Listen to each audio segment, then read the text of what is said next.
Voy a dar un giro respecto al vídeo de la semana pasada, porque si entonces viene con esa novela, La Vuelta al Mundo en 80 días de Julio Verne, y comentaba que era una novela entretenida, fácil, apta para todo tipo de lector, independientemente de edades, gustos y momentos, hoy traigo todo lo contrario, una serie de libros que a mí personalmente me han encantado, me han fascinado, pero que no creo que sean adecuados para todo el mundo. Y por eso a mí me cuesta recomendarlos. Y esto viene motivado por la que ha sido mi última lectura, Muertes ejemplares de Gabriel Whitcomb. Hoy os hablo de ella y os cuento por qué creo que a muchos no os va a gustar, por lo mismo que a otros sí que os va a encantar. Y os traigo un par de novelas más que a mí me encantaron en su momento cuando las leí, pero que por diversos motivos me cuesta recomendar.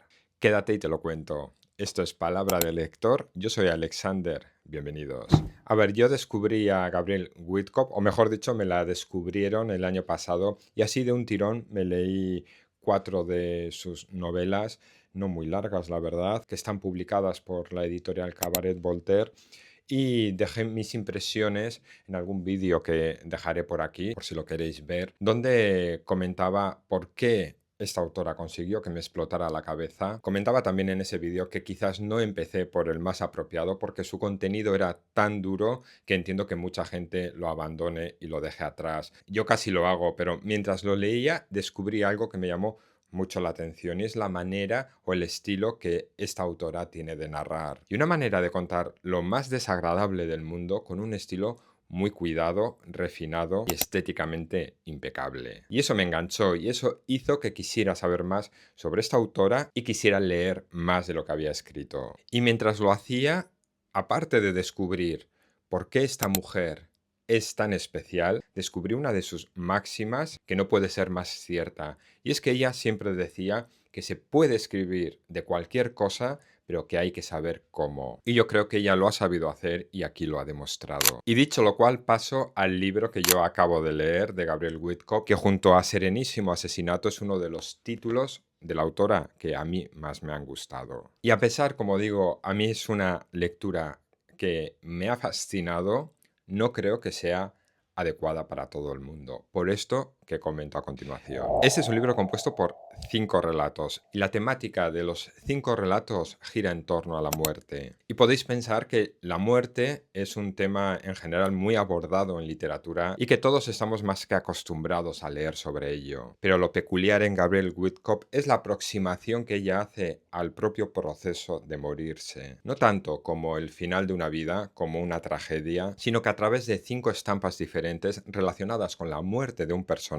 una por cada relato, destaca y extrae aquello que convierte el hecho de morirse en toda una experiencia estética y sensorial. Y no estético en un sentido bonito, sino en algo más artístico, porque aquí lo bello es perturbador. Y es que por muy fúnebre que sea el momento, Whitcomb es capaz de fijarse en lo exquisito, en aquello que aporta cierto estilo al hecho de morirse. Quizás por eso para muchos no resulte muy agradable mezclar algo tan solemne como la muerte, sobre todo si va acompañada de tragedia y sufrimiento, con la pasión que muestra quien observa y disfruta de la escena casi como si estuviera frente a una obra de arte. Está claro que esta autora muestra una atracción por lo visual y una fascinación descriptiva. Su estilo es casi barroco y su atención se fija en lo decadente. Por eso en estos relatos priman las descripciones. Pero aquí las descripciones no están para que la autora se luzca con su capacidad descriptiva ni como un complemento a la trama. No están para decorar ni para hacer bonito, sino que estas descripciones están relacionadas con lo sensorial. Además, en lo que describe encontramos pistas e información importante sobre los personajes, sobre la trama, sobre la época y el contexto, y en general información que no se nos da directamente sino a través de las descripciones. Por eso como lectores se nos exige cierta atención para que no se nos escape lo importante. Y si a ti lo que te gusta es que la trama fluya a través de lo que el narrador nos va contando, quizás aquí las descripciones te saturen un poco. Además aquí las descripciones no son claras y directas, sino más bien evocadoras y conceptuales. Y en ello radica la belleza de la narración de Whitcomb, que es capaz de evocar y transmitir emociones a través de los colores, los olores y las sensaciones. Por eso para muchos quizás también esta autora es una escritora que parece que se detiene mucho en detalles aparentemente insignificantes y te puede pasar que llegues al final y pienses, ¿qué ha pasado? Y tengas que echar la vista atrás y replantearte la situación. Si quieres que la trama siga un hilo ordenado, que se desarrolle con cierta coherencia y que el final ponga un broche y cierre la historia, quizás eso no lo vais a encontrar en estos relatos. Pero en fin, como digo, a mí este es un libro que me ha encantado. Como digo, son 5 relatos, cada uno protagonizado por un personaje que va a morir. Y en la forma de morir, por muy banal y corriente que parezca para muchos, Whitcomb encuentra algo fascinante, que para ella merece la pena ser descrito. Y como digo, lo cuenta como quien analiza una obra de arte, sus luces y sus sombras. Por eso este es uno de esos libros que es más de disfrutarlo durante la lectura y durante lo que uno piensa sobre lo que lee, más que para venir y contarlo, porque hay mucho que encuentras aquí que es difícil de expresar y es difícil de transmitir.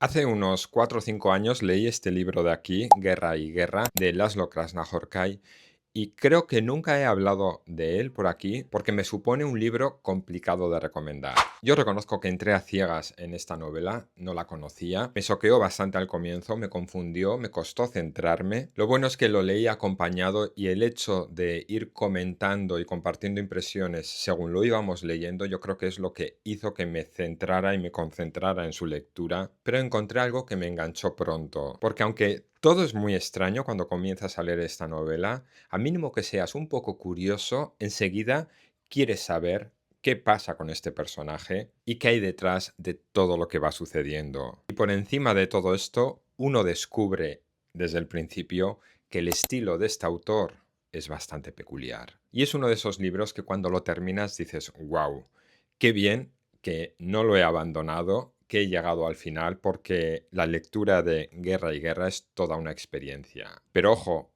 aquí es cuando muchos igual preferís no leerla. No creo que sea una lectura fácil. Creo que es exigente, que uno tiene que ser permeable cuando la lee, poner de su parte, estar concentrado, ser paciente y sobre todo reflexionar mucho sobre lo que se está leyendo. Algo muy llamativo en esta novela es que el autor utiliza frases eternas. Algunas ocupan casi páginas enteras. No hay casi puntos y aparte, no hay división de párrafos, no hay pausas. Es como un monólogo interior que no para, que nos puede abrumar y que nos puede dejar sin aliento. La estructura tampoco es convencional, por lo que si te gustan las cosas claras y ordenadas, olvídate, porque este no es el caso. Esta lectura requiere, por lo tanto, estar muy concentrado, muy atento. Incluso con eso yo hay veces que me despistaba. Pero ojo, lo bueno en estos casos, o por lo menos a mí me pasó, que se convierte en todo un reto, en un desafío. Uno tiene que ser consciente de que está frente a una obra exigente y que tiene que poner de su parte. Y también asumir que no se llega a todo, que hay cosas que se nos quedarán por el camino.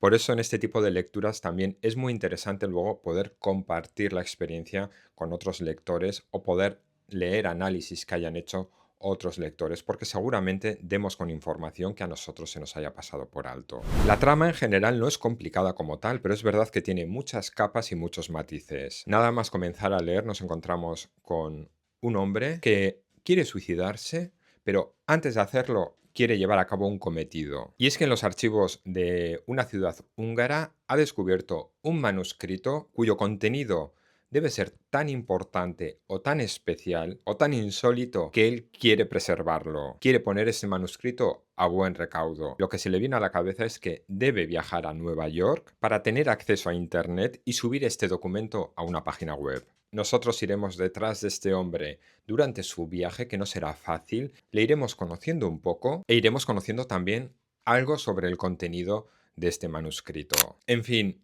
no fue una lectura fácil, pero yo guardo muy buen recuerdo. Fue también una experiencia. Su protagonista, Coria, me parece un personaje fascinante. Es obsesivo, está desesperado, pero llega a enternecernos. Y aunque es una de esas lecturas de las que pocas veces hablo y que me cuesta mucho recomendar, creo que merece mucho la pena.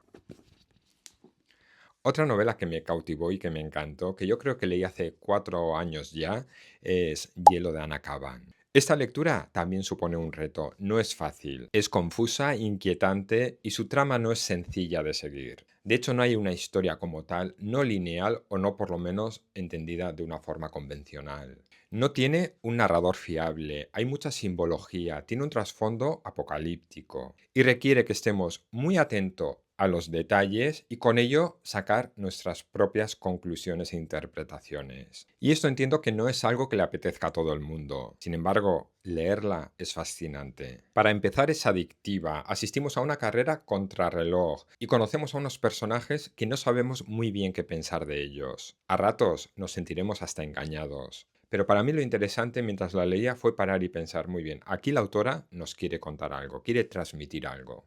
Y yo por eso soy de los que la leyó en clave de alegoría, sobre todo porque previamente había leído algo sobre la vida de la autora y conociendo ciertos aspectos de su vida, me costaba desligar la obra de la mujer que había detrás. Me gustó mucho de esta lectura que al concluirla, al poner en orden mis ideas, pude sacar unas conclusiones, unas interpretaciones que por lo menos en mi cabeza eran bastante coherentes y que en cierta medida daban sentido a la historia que acababa de leer. Aunque, y aquí también está lo mejor de esta lectura, estas interpretaciones mías diferían bastante en lo que habían interpretado otros lectores con los que compartí esta lectura. Y de aquí lo bueno de este tipo de novelas, que al no contarnos una historia tan explícitamente, uno puede hacer la suya en la medida que uno lo interpreta con los elementos que va considerando. Es como una especie de juego que a mí me dejó muy buenas sensaciones. En ese sentido me parece una obra impecable. Ahora,